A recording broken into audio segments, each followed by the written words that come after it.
Shalom, shalom, shalom, peuple de Dieu. Je vous salue dans le glorieux et puissant nom de roi, Jésus-Christ de Nazareth.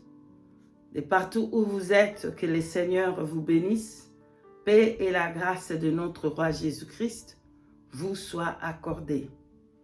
Bien-aimés dans le Seigneur, je suis là pour parler de la part du Seigneur, donner un message pour tout le peuple de Dieu, un message de la part de l'Éternel Dieu des armées à tout son peuple. Le message du Seigneur parle de l'épée. L'épée. Amen. Ça parle de l'épée. L'épée que Dieu nous a laissée, l'épée que nous avons.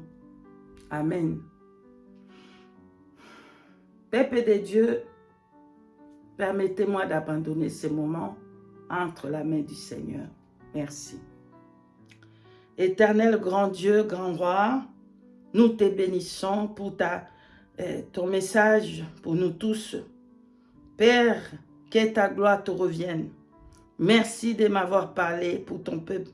Merci d'avoir donné le message pour ton peuple, éternel Dieu des armées.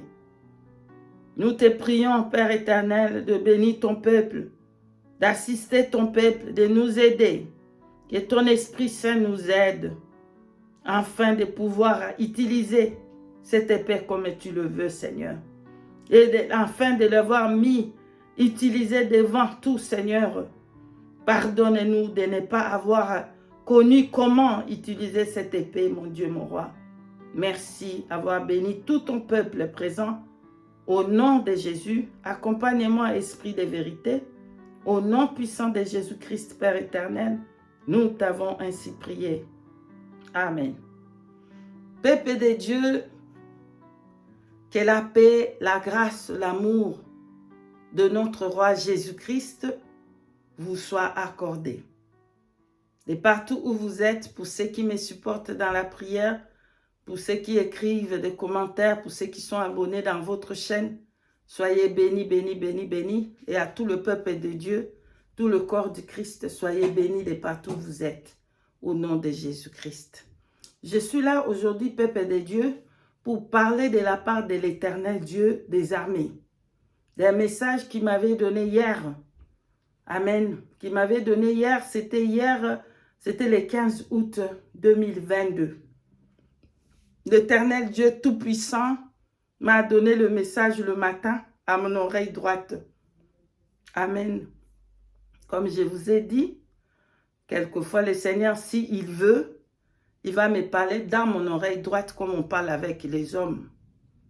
Amen. Ce n'est pas que je suis important ou je suis spécial. Non. Ça, parce que ça lui a plu de me parler dans l'oreille. Le Seigneur Dieu Tout-Puissant, il dit dans sa parole, dans Job 33, verset 14, il parle de différentes manières. Il peut parler dans le rêve, dans les visions.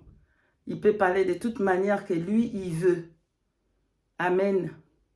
Il peut parler aussi comme on parle avec un homme, comme il m'a parlé en oreille.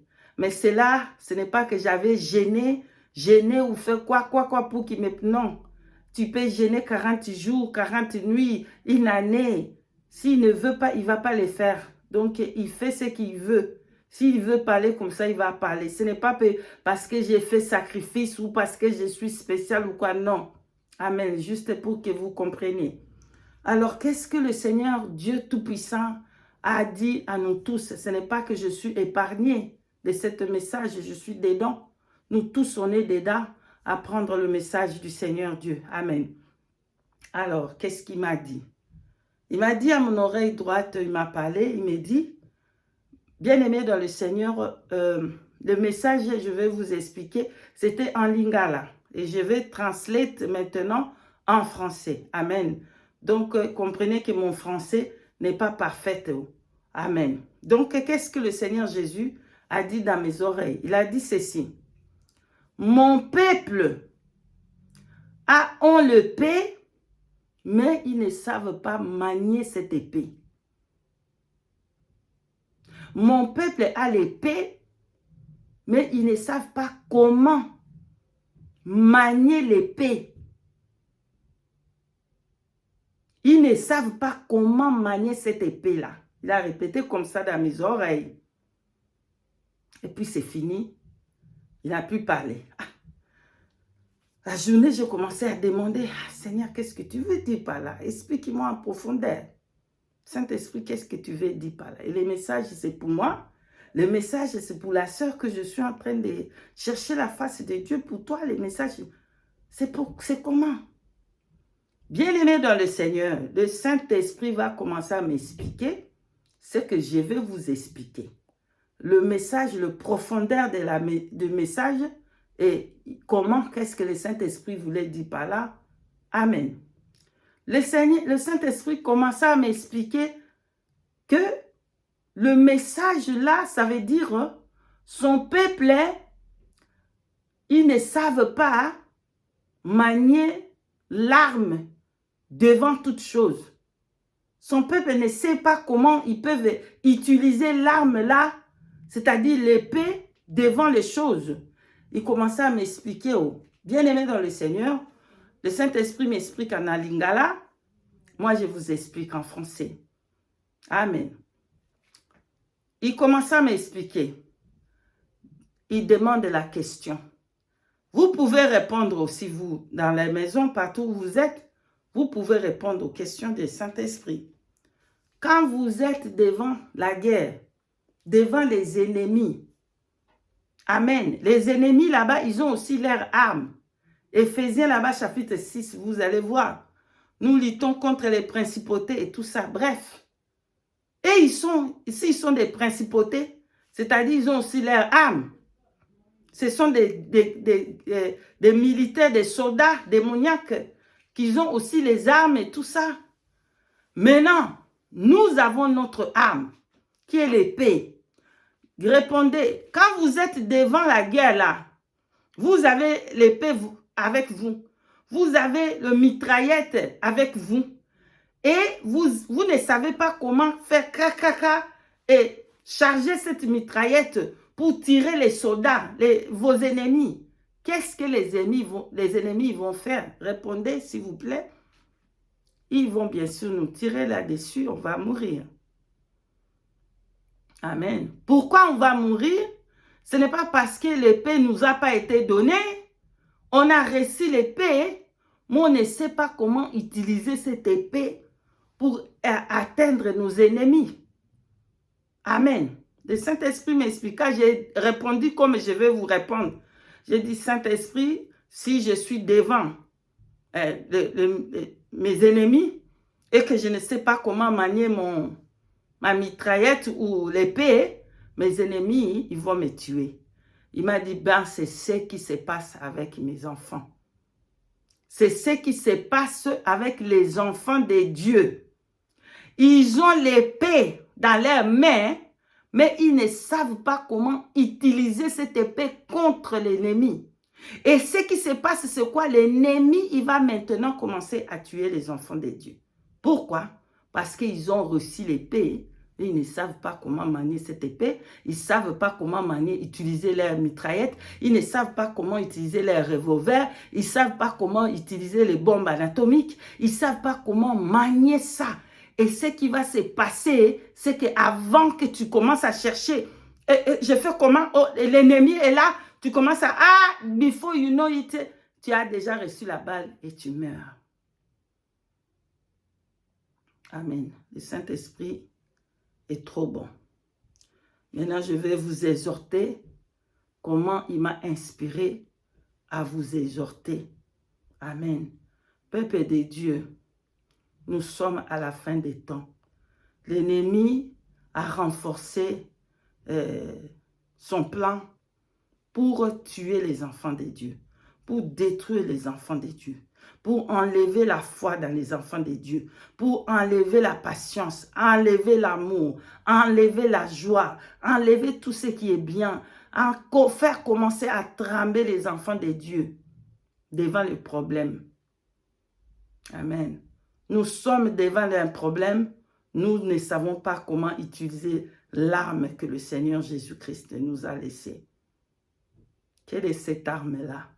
C'est sa parole. Amen. C'est avec la parole de Dieu que nous allons atteindre nos ennemis. Si nous ne savons pas comment utiliser cette arme puissante que le Seigneur Dieu nous a laissée, les ennemis vont nous tuer. Amen. Comment on peut utiliser cette arme? Quand il y a un problème, quand il y a un souci, on va prendre cette arme, commencer à l'utiliser. C'est comme ça qu'on va vaincre. Mais si on a la parole, c'est-à-dire je lis la parole, je lis Alléluia, Amen, il est écrit comme ça, Matthieu chapitre 6, le Seigneur Jésus-Christ dit à Satan, retire-toi, l'homme ne vivra pas du pain seulement. Prac, tu fermes la parole et quand la famine arrive, tu commences à trembler. Amen. Je vais vous donner un témoignage. Rapidement. Il y a un jour, j'étais dans les besoins. Je ne savais pas comment faire. J'étais vraiment dans les besoins. Il n'y avait rien du tout. Il n'y avait rien à la maison. Mon mari se complaint pour dire qu'il y a la recession. Recession, je ne sais pas comment on dit ça en français, pardonne-moi. Il dit il y a la recession. Il n'a pas laissé quoi? Il a viré. Je crois on dit virer, je ne sais pas où, virer les employés sur son compagnie. Et les jours-là, on n'avait rien à la maison. Je n'ai pas paniqué. Bien aimé, je n'ai pas paniqué pour commencer à, oh, comment, non. J'ai dit dans moi-même, aujourd'hui, on va avoir la nourriture dans la table. Parce que le Seigneur Dieu dit que ne te soucie pas de comment tu vas manger demain. Parce qu'il va prendre soin de demain. Il va mettre la nourriture dans la table. On va manger aujourd'hui. C'est fini. Bien-aimé dans le Seigneur, je ne suis même pas fait la prière d'aller commencer à demander Dieu, mon Dieu, comment je vais faire aujourd'hui, comment on va... Non. J'ai seulement mis la parole de Dieu en pratique. Ça veut dire j'ai utilisé l'arme puissante de la parole de Dieu qu'il a dit que tu ne mourras pas demain. Moi, je prends soin de ça demain. Qu'est-ce qui s'est passé, bien-aimé dans le Seigneur? Pardonne-moi. Je vais ouvrir le congélateur. Je trouve 2 paquets de quelque chose là-bas. Amen, alléluia. Nous bénissons le Seigneur Jésus-Christ, le Tout-Puissant. J'ai fait sortir ces paquets. J'ai trouvé encore quelque chose d'autre, qui est les parsnips. Je ne sais pas comment on appelle parsnips en français. J'ai pris les parsnips. J'ai fait le jour là, on a mangé, on a rassasié. Le Seigneur a béni cette nourriture. C'était moi, c'était trop bon. On a mangé les jours là. Cependant, je n'avais pas paniqué pour commencer à faire les vidéos ici de gauche à droite. Envoyez-moi vos soutiens ici. Oh, donnez-moi vos dîmes et vos offrandes. Oh, faites-les. Non. Non. Est-ce que moi, je n'ai pas fait ça. Mais si c'était des autres hommes de Dieu, des pasteurs, de vos révérends, ils vont commencer à dire, bon, envoyez-moi les dîmes ici, envoyez-moi des offrandes, des actions de grâce. Si le pasteur bouge comme ça, action de grâce. S'il fait un geste comme ça, action de grâce. Action de grâce de midi, action de grâce de soir, action de grâce. Non. Bien-aimé, on n'a pas besoin de tout ça. Bien-aimé dans le Seigneur. Le Seigneur prend soin de ses enfants quand on est dans les besoins, lorsqu'on met sa parole en pratique. Alléluia. Bref. Le jour là, on a mangé, ce n'est pas fini. Le lendemain, le Seigneur avait vu déjà que dans mon compte, il y avait 0. Il avait déjà vu qu'il y avait manès, pardon. Il n'y avait même pas 0, il y avait manès. Manès dans mon compte. Le lendemain, bien aimé, l'appel appelle. Une personne en Afrique qui m'appelle. C'est que cette personne-là, le Seigneur la bénisse. Alléluia. Elle est en Afrique. Elle est en Afrique, au Congo-Brazzaville. Elle me dit, maman Cathy, le Seigneur me touche pour que je puisse te bénir avec un 50 €. Quoi? Bien-aimé dans le Seigneur, je n'ai pas demandé. Je n'avais pas demandé. La personne là me bénit avec 50 €. J'ai même refusé. J'ai dit non, je refuse, pardon, je ne veux pas. Je refuse. Mais la personne, il va dire quelque chose. Quand il a dit quelque chose là, J'ai su que ça vient de Dieu. C'est Dieu qui m'a parlé là. Amen. Et après quelques heures, le Seigneur touche encore une autre personne en Europe. Alléluia. La personne m'envoie encore. Donc, le même jour-là, j'avais dans ma main, j'avais 200 livres dans ma main. Que je n'ai pas fait la prière à genoux là-bas pour dire, Dieu, comment j'ai fait ici? Oh Seigneur Jésus, comment? Ah, je vais mourir ici. Bien aimé, c'est ça le problème. On ne sait pas manier cette puissante épée que le Seigneur Jésus-Christ nous a laissée. Encore un autre témoignage. On a diagnosé mon fils, ils ont dit que, oh, quoi. On est allé à l'hôpital, oh, quoi, une semaine à l'hôpital, on est rentré ici, oh, quoi. Bon, maintenant, on va les faire check-up chaque 2 semaines, on va courir de gauche à droite à l'hôpital. On va une fois à l'hôpital, son blood pressure, c'est-à-dire les tensions. C'est un enfant de 12 ans. Je n'ai pas vu un enfant de 12 ans avec les tensions de 200. Je n'ai pas vu ça encore. On arrive là-bas, quoi, pour les check-up là de chaque 2 semaines. Oh, l'enfant, on va rester ici à l'hôpital. Vous n'allez pas rentrer, on va être hospitalisé parce que l'enfant n'est pas bien, l'enfant a blood pressure. L'enfant, quand il a entendu ça, oh, il est découragé. Maman, on va encore rester 2-3 jours ici, encore, vous savez, les enfants.